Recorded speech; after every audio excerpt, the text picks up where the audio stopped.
Our team here at Webb's are really pleased to present the forthcoming sales of contemporary art and 20th century design furniture and furnishings. The contemporary art sale includes works by both emerging and established New Zealand contemporary artists. What's on offer includes a broad range of works and pieces, so here's a snapshot of what's coming up on October the 16th. Tales of Gotham City was a book of poetry written by Ian Weddy in 1984. Gotham City, of course, is the home of Batman and Robin, and the irony is we don't have men and women running around in tights. But Bill Hammond, in that wonderful way he has set up a series of vignettes around a raging waterfall which cascades off the edge of the painting. There's lots of hard-bitten men, kind of women all highly coiffed, sitting at tables drinking wine, running through the streets. We're never sure who's being chased and who's doing the chasing.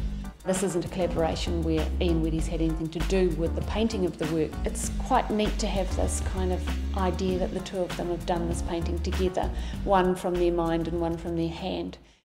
Peter Robinson's crate work, this week's special, is a very rare work from the mid-90s. This is the first time that one of these works has become available on the secondary market. I love the way it occupies the actual floor. People can walk around it, it's a three-dimensional piece.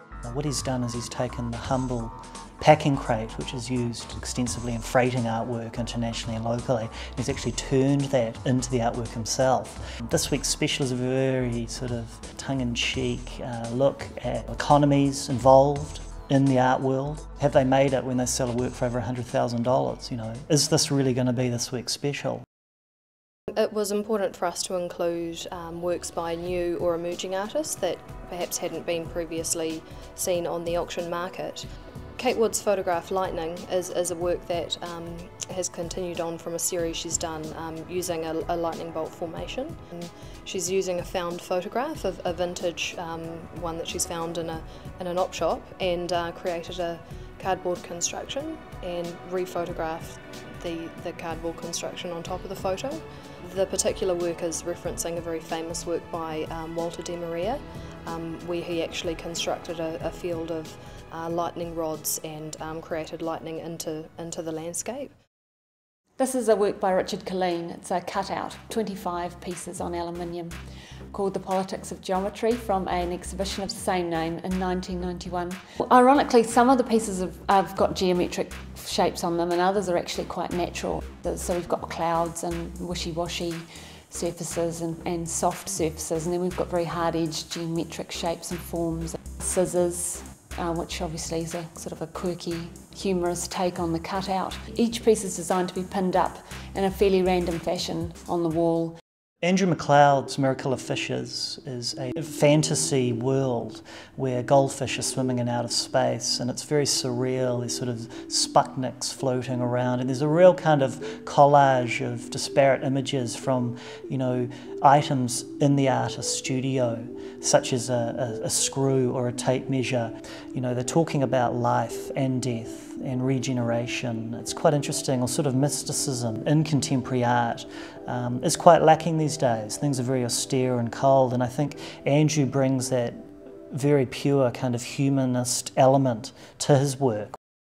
Misery creates Miseryland. This piece is kind of a crossover of sort of pseudo-Asian, really lovely, bright, explosive piece, but it's kind of a little bit of a strange sort of doe-eyed twist. Misery is really well known in the art and graffiti art scene in Auckland for making pieces on the street, so it will be really interesting to see how people respond to Misery's work along with some of the other graffiti artist works that we have in the sale. Julian Dashper's work, Drumskin, is vinyl adhesive on a ready-made drumskin. It's a very powerful image. It's quite fetishistic.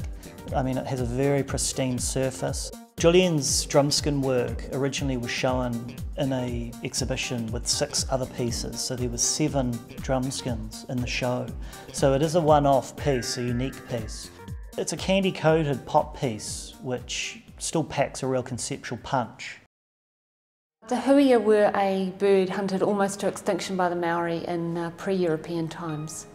When the Europeans arrived, they were sought after because they were so striking, black and with the lovely white tip.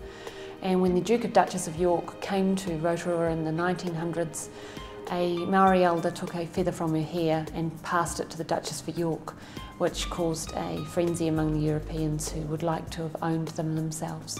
A lot of Fiona's work is items that were previously thought to be of not much interest, items that were damaged or had been repaired and therefore put in museum collections and not shown. And she has been responsible for unearthing them and bringing them back into the light. Fiona has laid it on a bed of fur as an object of precious nature. It's a taonga, and she's also treated it like you would a self-portrait or a portrait of somebody.